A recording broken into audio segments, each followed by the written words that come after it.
राजा जनक जी के द्वारे राम दुल्हा बन के आई गए। राजा जनक जी के द्वारे राम दुल्हा बन के आई गए।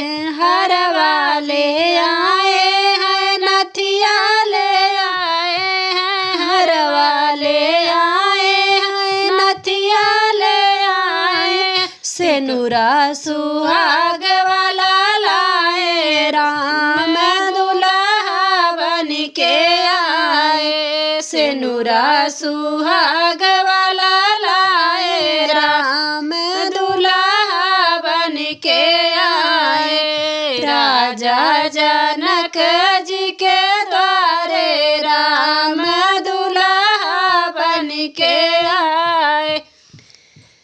कंगना ले लाए हैं, चूड़िया ले लाए हैं, कंगना ले आए हैं, चूड़िया ले आए।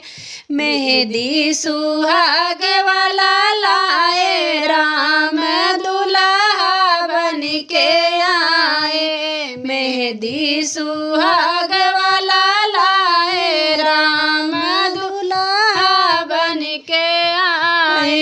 राजा जनक जी के द्वारे राम दुल्हा बन के आए। राजा जनक जी के द्वारे राम दुल्हा बन के आए। बिछिया ले आए हैं, छगला ले आए हैं, बिछिया ले आए हैं, छगला ले आए।